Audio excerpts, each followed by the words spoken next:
very poor in terms of foreign business from Africa. One of the reasons why Ghana is extremely poor is because Ghana's law sees non-Ghanaians as foreigners who are coming to do business. That is very poor. So the cost of even starting up business in Ghana compared to South Africa is like times 1,000.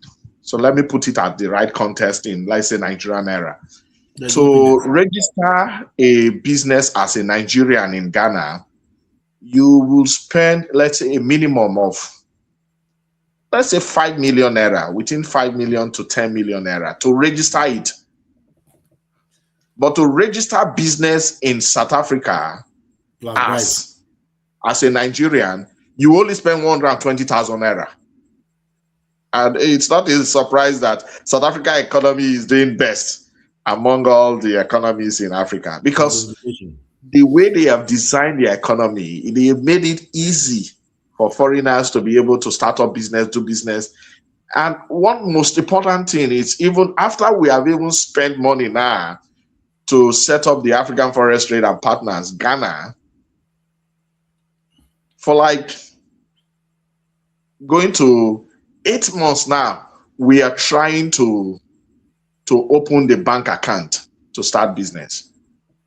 So what has happened is the person we use as the country director, the person is a Nigerian. They said the person needs to get a citizen, a permanent residence. The one he had has expired, so he has applied for one. The application has stayed in the Ghanaian office now for like 6 months plus. And ironically, the person is married. The person is married to Ghana. He has like 5 children in Ghana. Okay. But for him to get permanent residence so that he can open bank account in the business he has established in Ghana, it's taken 5-6 months already. So, and Ghana is designated as the headquarter of the African Continental Free Trade body.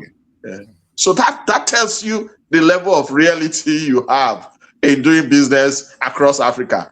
It's really very challenging. And sadly, they are all failing. You know, all the countries are failing, and they don't even know how to solve their problem. So some of them are going to beg World Bank for loan. When those capital, you can easily access those capital from other African countries. They are investors. So you don't need loan from World Bank.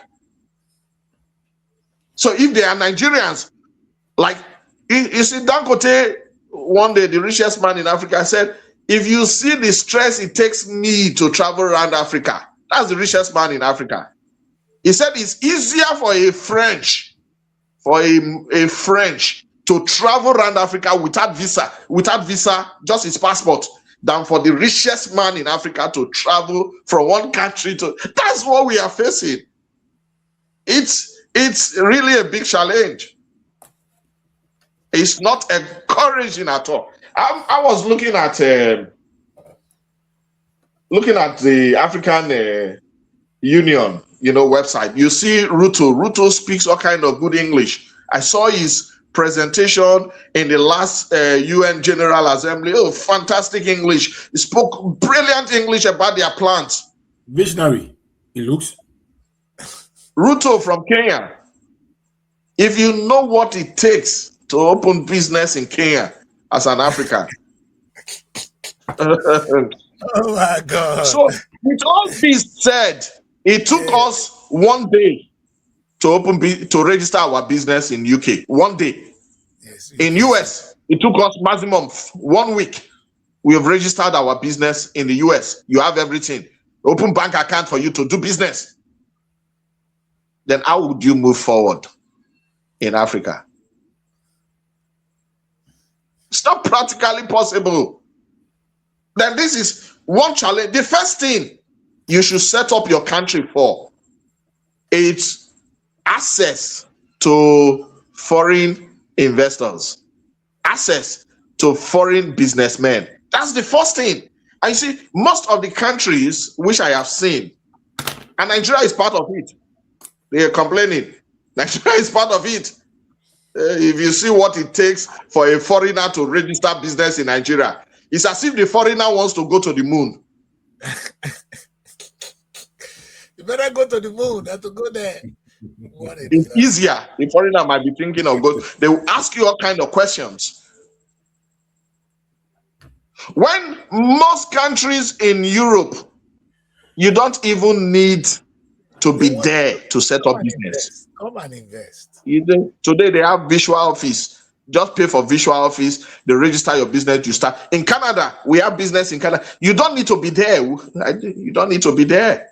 But African countries, some of them, one of their requirements is they want to see you physically to set up business.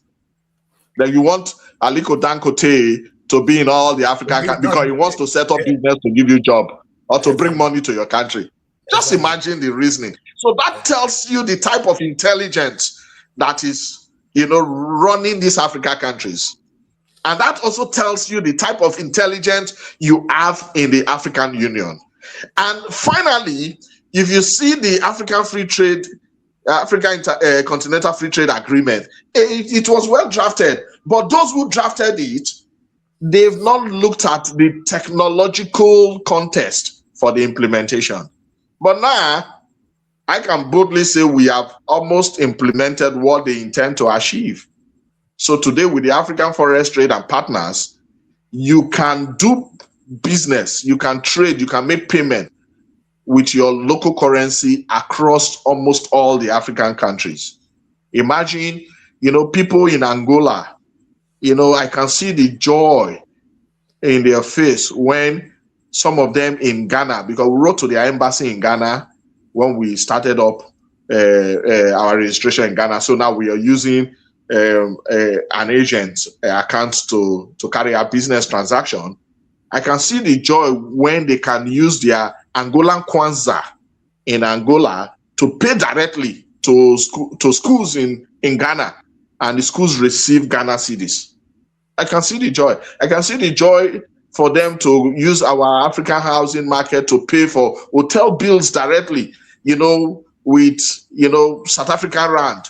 Then the hotel in Ghana receive their Ghana cedis, which is really what we intend to achieve. But it's been really complex to achieve that. So you look at, starting up business in Africa, and our expectation would have gone beyond this. Because our business strategy was, start with our tech business, then grow our tech business to our housing and real estate business. We intend to develop a minimum of 1,000 flat each in each of these African countries.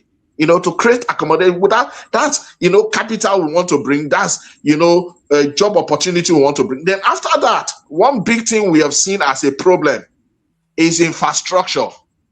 African countries still go and look for dollar to construct every infrastructure they want to construct, which is a problem. Nobody uses another man's currency to construct infrastructure in their country. You don't need dollar to construct infrastructure in Ghana.